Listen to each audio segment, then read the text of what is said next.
First of all, thank you so much for having me on the show, and I hope you guys are having a great day. Yeah, you're completely right. A lot of children, or young adults, I should say, grasp the English language later in life, that's for sure. But here at the TEFL Academy, that's part of the process. We even have like a little test exam to see the level of your English before you even take up the course. But it is a great start to a career in TEFL. Right. And I mean, what does your initial test try to ascertain? Do you just want to get an idea of my handle of the language, or are you actually looking for my grasp of the rules? Because I think there's a distinction to be made there, yeah? There is, and actually, it would be both. And you answered that perfectly. Um, yeah, it does that, but also it's important here, as you all know, 2.5 million in South Africa, youth unemployed. That's probably between the ages of 50 and 34. It's so important now more than ever to get our youth in employment, just to get that first job. As you can, I'm sure everyone can remember, your first job's always your hardest job to get in a lot of ways, and to get that experience at the TEFL Academy, where youth is a huge advantage because you're probably more experienced with tech if you have a good internet connection and a good grasp of the English language. You can teach online. It's as simple as that. You have to bring character and enthusiasm to the role. But there's a lot of, especially because of the pandemic, there's a lot of online teaching roles out there at the moment. So much that we actually can't cope with the demand. We're trying to get more qualified TEFL teachers in the market at the moment. Incredibly interesting. We'll speak in a moment about how one qualifies for this, but help us understand the extent of the demand globally for people to learn English. One almost gets a sense that other languages are also gaining quite a bit of prominence. There was a lot of talk around Mandarin in a country like ours. Are people still looking to learn English as perhaps they did initially? Yeah, well, just to give you a perfect example, there's 300 million plus alone in China alone looking to learn the English language. So you have a huge market in just China alone to teach. You have most of the South Americas. And take in mind, you have people in South Africa, in Ireland, in the UK, in America, trying to learn English. It's not all about the locations where English isn't the first language. You'll find the English language to be learned is just as popular in native English speaking languages. And the reason why I'm on your show today is South Africans have such a unique advantage by English being the native language of the country. So, uh, you know, you're perfect for becoming teachers, TEFL teachers especially. Interesting you mentioned that. I've also heard, call it interesting assessments about the South African language apparently being neutral. I mean, accent, I beg your pardon. The South African accent being neutral, and that also, in some respects, putting people in our country at a particular advantage. Is that true? I can certainly hear your accent. Can you hear mine? Yeah, but it's the beauty of the English language. Yeah. You have accents in Ireland alone. You probably have about 30 different dialects depending on the county you're from, and I'm sure it's the same in South Africa. But to be honest, I think whenever you meet someone that has a different English dialect, it's more wonderment at first, trying to understand the way they say certain words.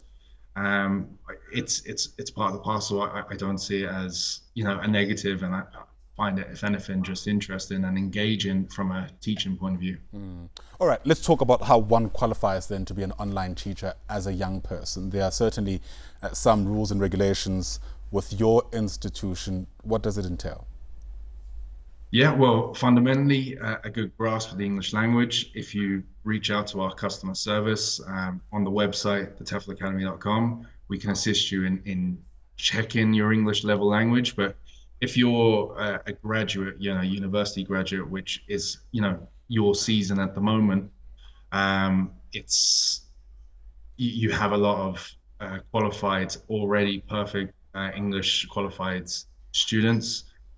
So it's as simple as just making sure you have a good internet connection, and you get in touch with us. We sell the course online. At the moment, the course is on a January sale, so it's 50% off. And yeah, I guess a career in online teaching, you're looking at about 200 to 550 is the top level per hour. while teaching online. So it kind of gives you an idea of how quickly you can accumulate your course money back, which is, important in any education.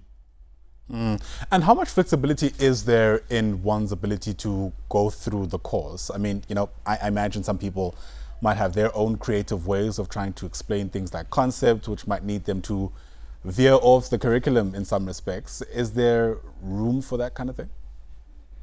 Uh, there is in the assignments, but so the course is 168 hours. There's no way you can speed up that process. The course is there, and the process is there to qualify. So, sorry, I just had a blind wipe there. It's early in the morning.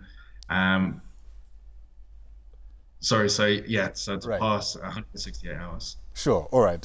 Fair enough. I do wonder whether there are any abilities to ascertain where there is the most demand for teaching English. And I'm only asking this so that one can kind of have an idea in their mind of some of the cross-cultural considerations one would need to make. I find that language is so tightly linked to culture. And if, for instance, you're going to be teaching someone in, for argument's sake, in India, it's great to know, some of the ways through which these cultures speak to one another. Yeah, there is definitely an advantage of that. With experience, you will develop some of those things. The online platforms, it's a lot easier, I guess, on the ground teaching in those countries to learn some of those specific mannerisms and day-to-day aspects in a country. I guess the main thing is, the online platforms support you in teaching the classrooms, and you'll learn on your feet. It's not necessarily, it's important to bring the South African culture into the teaching, and you'll find, you'll learn in the classroom different cultures, different techniques to use per class. Well, thanks very much for coming through and sharing with us what you know about this and the opportunity it presents to particularly young people in South Africa. Truly appreciate your time. Tom Gibbons is director at the TEFL Academy, joining us live there from Dublin in Ireland. Now, the government is exploring all avenues to fund the rollout of the vaccine as the coronavirus continues to spread across South Africa. With over 12,500 deaths since January, the new highly contagious strain requires quick interventions, but they do come at a cost. Government is now considering raising your taxes as one of the ways to fund the vaccine rollout.